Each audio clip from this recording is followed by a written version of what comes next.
Hello friends, आज के इस नए वीडियो में मैं ओम्स लॉ के बारे में डिटेल में इंफॉर्मेशन देने वाला हूं। फ्रेंड्स, वोल्टेज, करंट और रेजिस्टेंस के बिना किसी भी इलेक्ट्रिकल सिस्टम की कल्पना भी नहीं की जा सकती।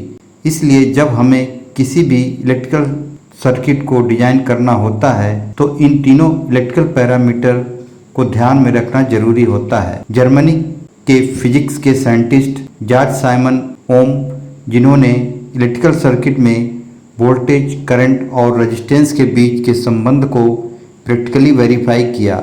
इनके अनुसार किसी कंडक्टर पर वोल्टेज उसमें फ्लो होने वाले करंट के डायरेक्टली प्रोपोर्शनल होती है, बशर्ते सभी फिजिकल कंडीशंस और टेम्परेचर कांस्टेंट रहे। यहाँ फिजिकल कंडीशन से मतलब कंडक्टर की क्रॉस सेक्शनल एरिया, लेंथ और कंडक्टर में यूज होने वाले मटेरियल से है। मैथमेटिकली वोल्टेज और करंट के बीच रिलेशन को भी इस डायरेक्टली प्रोपोर्शनल टू आई के रूप में लिख सकते हैं, जहां सर्किट में वोल्टेज की वैल्यू बढ़ाने से करंट की वैल्यू भी बढ़ती है। वोल्टेज के प्रोपोर्शन में करंट की वैल्यू बढ़ने की वजह से इनके बीच का ग्राफ एक स्ट्रेट लाइन होता है। वोल्टेज और करंट के बीच प्रोपोर्शनलिटी को इक्वलिटी में बदलने के लिए एक कांस्टेंट R का यूज किया जाता है, जिसे रेजिस्टेंस कहते हैं। वोल्टेज, करंट और रेजिस्टेंस के बीच का mathematical equation V = IR Ohm's law कहलाता है, जिसमें V कंडक्टर के अक्रॉस वोल्टेज जिसकी SI unit volt, I conductor में फ्लो होने वाला करंट जिसकी SI यूनिट एम्पियर और R कंडक्टर का रेजिस्टेंस जिसकी इकाई ओम होती है।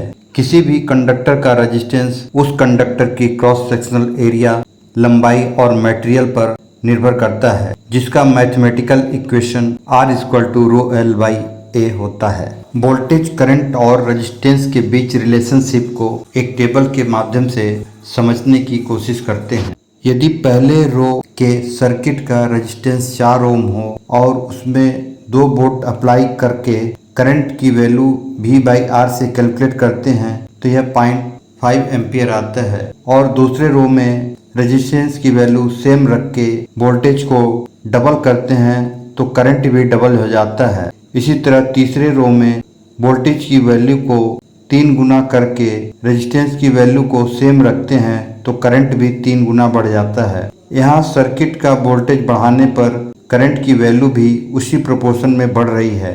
ओम्स लॉ यही कहता है। लेकिन रेजिस्टेंस को डबल करने पर सर्किट में करंट की वैल्यू हाफ हो जाती है। इसे हम रो 1, 4, 2, 5 और 3, 6 से कंपेयर करके देख सकते हैं। वोल्टेज, करंट और रेजिस्टेंस को सॉल्व करने के लिए यूज किए जाने वाले ओम्स लॉ के इक्वेशन को याद रखने के लिए ओम्स लॉ ट्रायंगल टेक्निक का उपयोग किया जा सकता है। यदि हमें वोल्टेज निकालनी हो और करंट और रेजिस्टेंस की वैल्यू दी गई हो तो करंट और रेजिस्टेंस को मल्टीप्लाई करके निकाल सकते हैं। वोल्टेज और रेजिस्टेंस की वैल्यू पता होने पर हम करंट को वोल्टेज से रेजिस्टेंस को डिवाइड करके निकाल सकते हैं।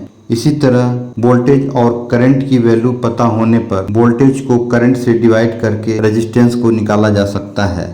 इसी तरह से पावर ट्रायंगल की मदद से इलेक्ट्रिकल पावर को निकाला जा सकता है यदि हमें अन्य 2 पैरामीटर की वैल्यू पता हो। पावर ट्रायंगल में पावर को कैलकुलेट करने के लिए करंट को वोल्टेज से मल्टीप्लाई और करंट की वैल्यू कैलकुलेट करने के लिए पावर को वोल्टेज से डिवाइड करना पड़ेगा। इसी तरह से वोल्टेज की वैल्यू को कैलकुलेट करने के लिए पावर को करंट से डिवाइड करना पड़ेगा। Ohm's law mainly passive electrical component जैसे register, wires, transmission lines, simple DC circuit और ओमिक डिवाइसेस जैसे बल्ब, डायोड जिनका ऑपरेशन फॉरवर्ड बायस में होता है के लिए एप्लीकेबल है।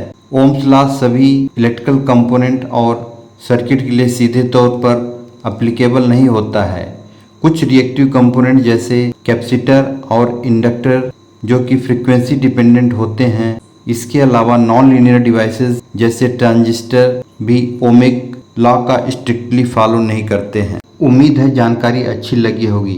यदि जानकारी अच्छी लगी हो तो वीडियो को लाइक, शेयर और कमेंट करें। इलेक्ट्रिकल इंजीनियरिंग से संबंधित वीडियो देखने के लिए चैनल को सब्सक्राइब कर लें। Thanks for watching.